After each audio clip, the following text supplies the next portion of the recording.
Yeah, go ahead.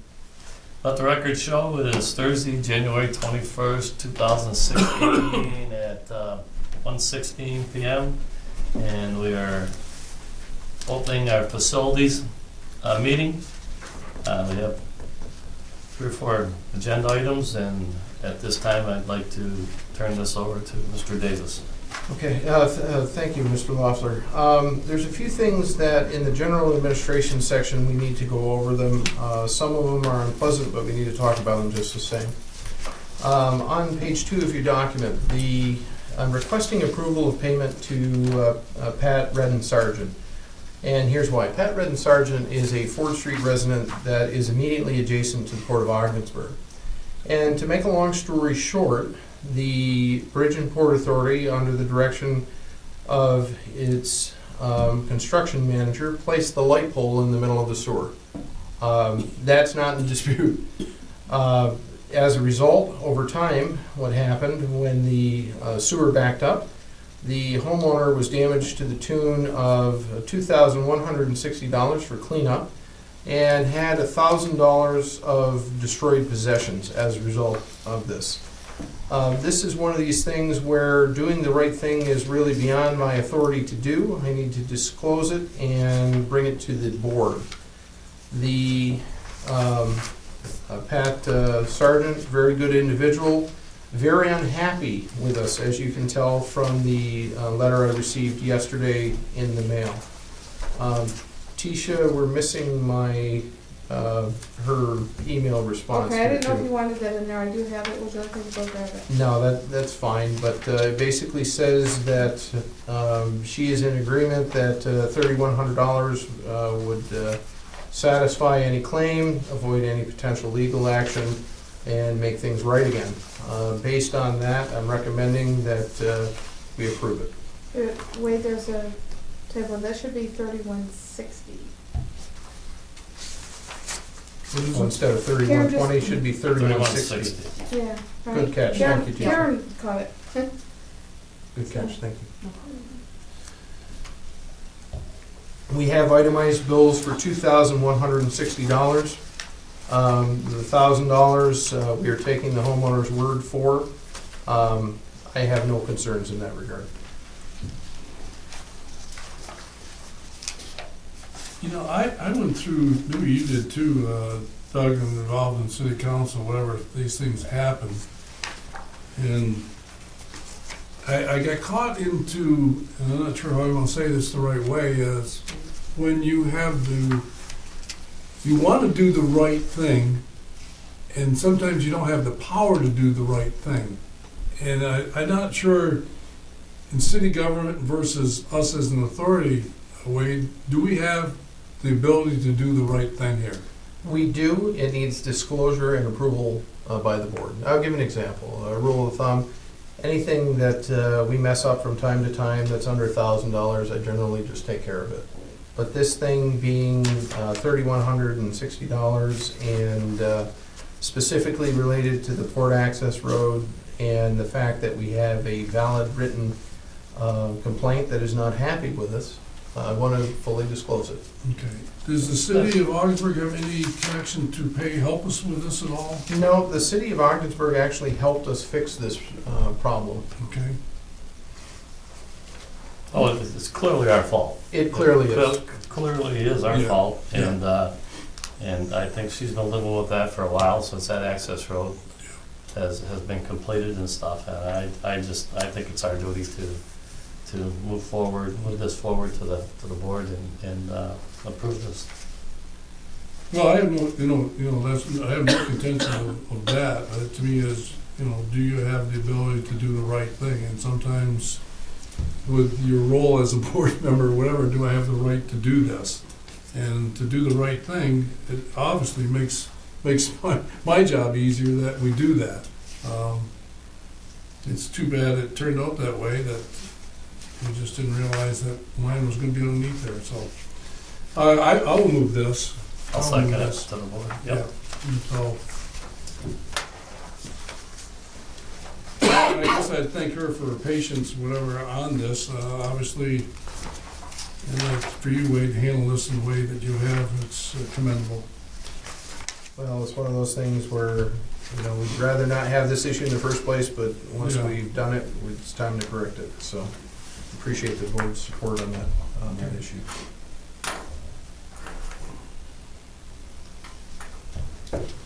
Second, anything else on that? No, that's good.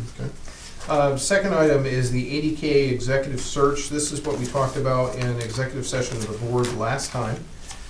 This is for $29,000 excluding expenses and travel to conduct a search for the airport manager position. As we're having a committee meeting today, I wanted to work that in there so that way we could get the wheels rolling on this particular thing. We had, as I mentioned last time in executive session, we contacted 3 specialized firms. 2 responded, 1 provided a quotation, and there was no response from the 3rd.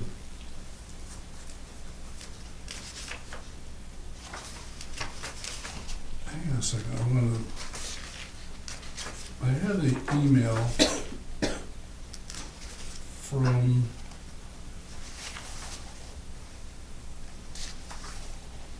where it went.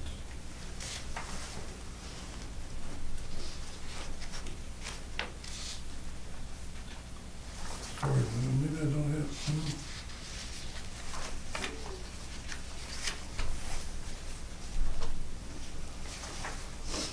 Here it is. Okay, what I got here was the Journal of Airport Management. I'm not sure, did you get a copy that way, because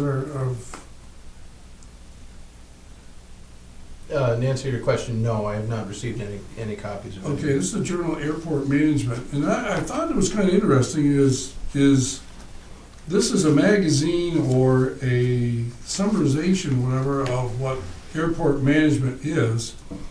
And I was finding it interesting, it was, you get 10 volumes a year, and it was $425.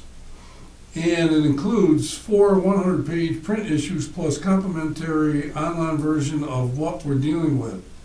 And I'm thinking, wow, this is more complicated than I thought it was. And when you think you're gonna have somebody come in here in regards to this. So this is really more complex than I guess it meets the eye to where we wanna be. And obviously, whoever we hire, well, obviously will have to belong to this airport management journal. Yeah, there would be, the individual we hire, we'd have things like ACI membership, AEEE membership. Yeah. The professional memberships associated with that thing.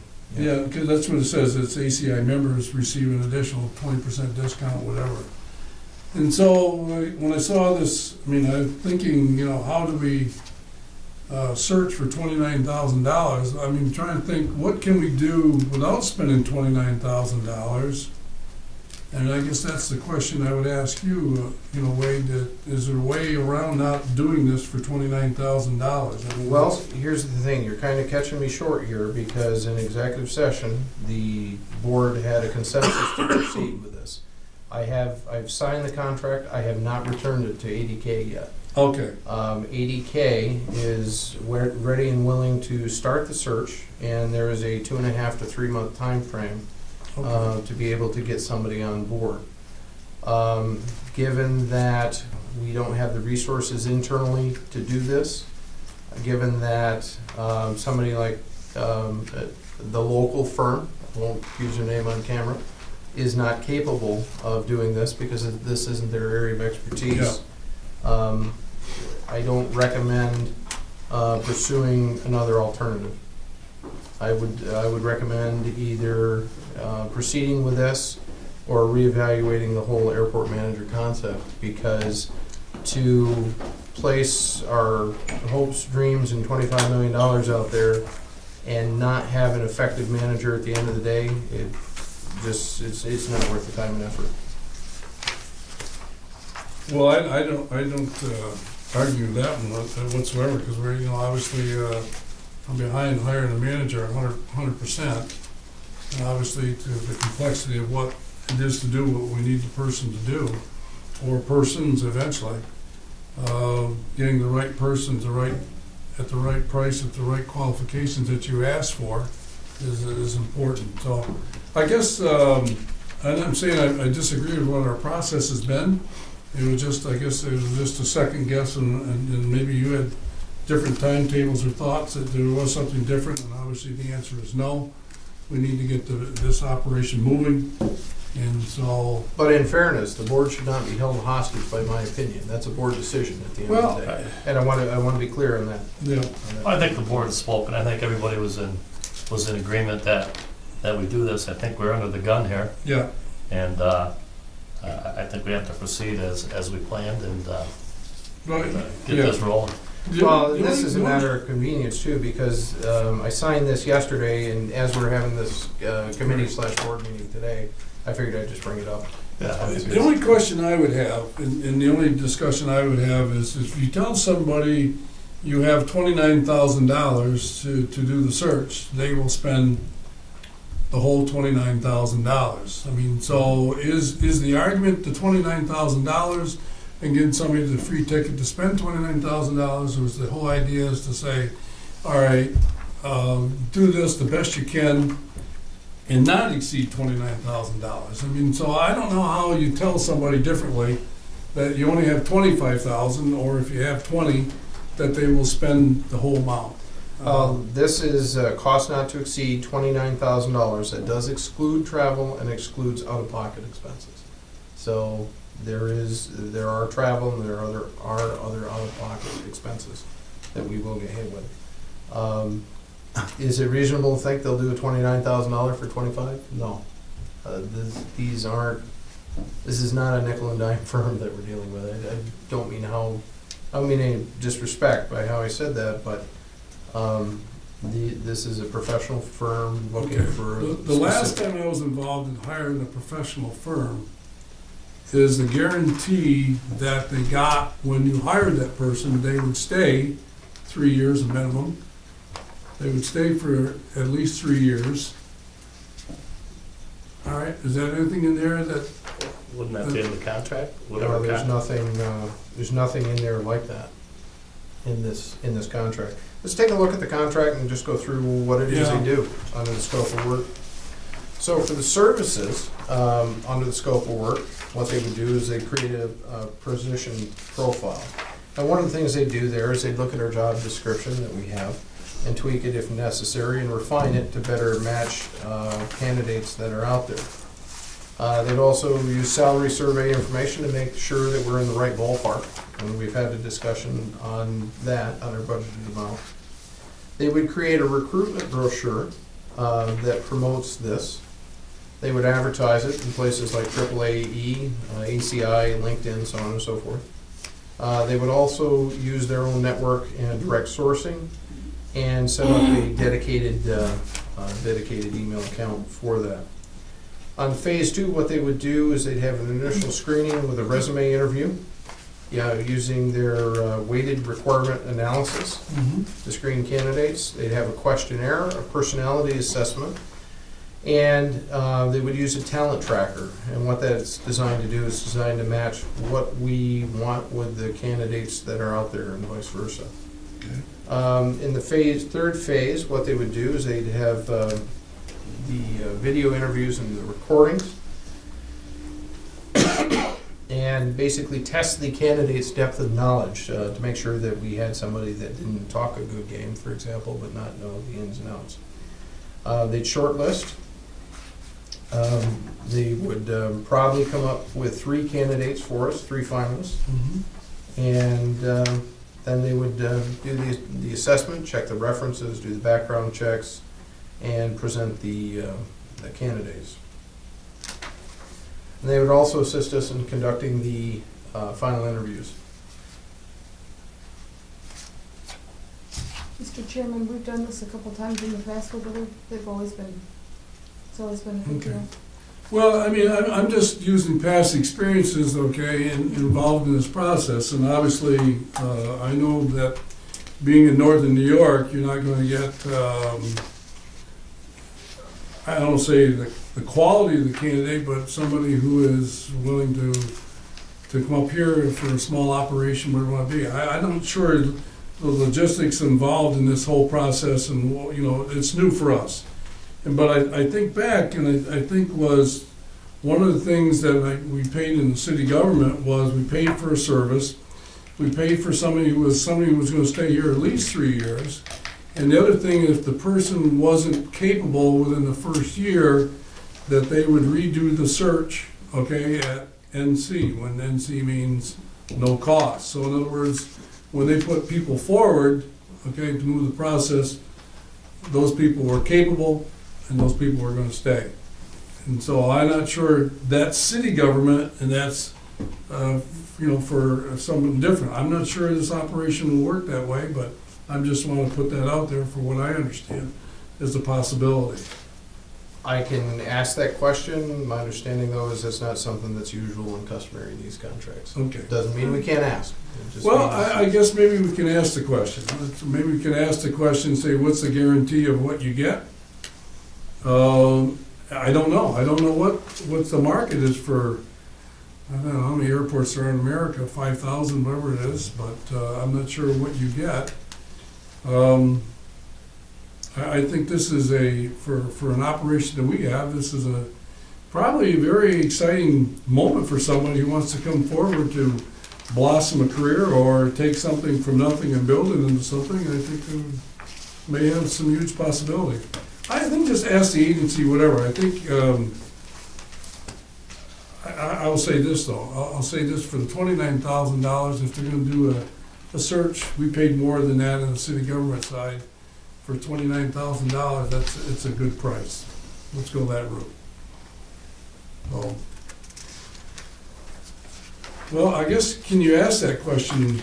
I'll ask that question in a written format of them, and I'll forward the response. Okay, so let's put them out there that we're interested in those couple of questions to be answered.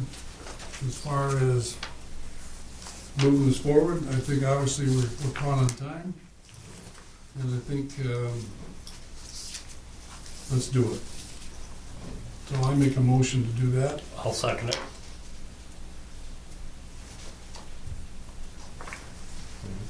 And again, I apologize, these things were put together kind of in a hurry today. This should read ratification of agreement, not approval of agreement. Right. Are you okay with that? Yes. Okay. Minor difference, but an important one at the end of the day. Okay, we'll move that forward to the full board for ratification. Okay. Agenda item 8, let me back up. We'll move it forward to the full board for ratification with the answer about what happens if there's an unsuccessful search. Do they do it Okay. again at no cost? Okay.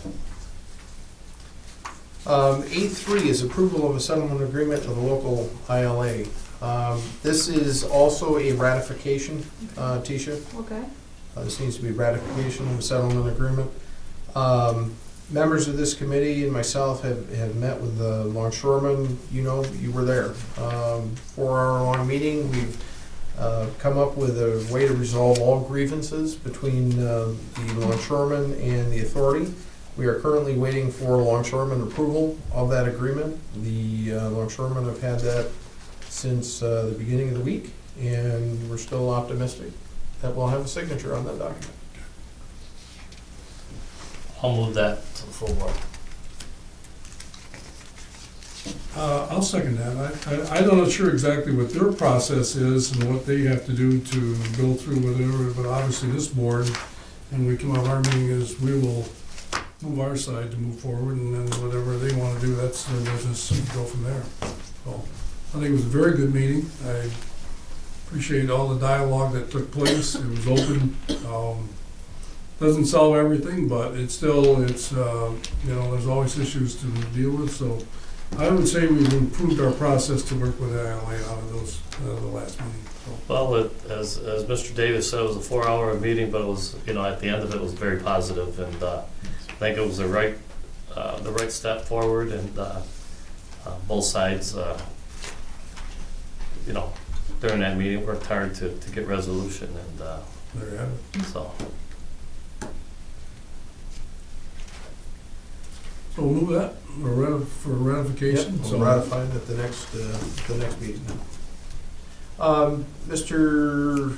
Facilities Committee Chairman, there is a need for executive session regarding matters relating to contract negotiations on the parking area at the airport and also relating to the solar farm. Ready, I'll move that that we close the facilities meeting and go into executive session. I'll second that. For the record, there may be action depending upon the pleasure of the committee.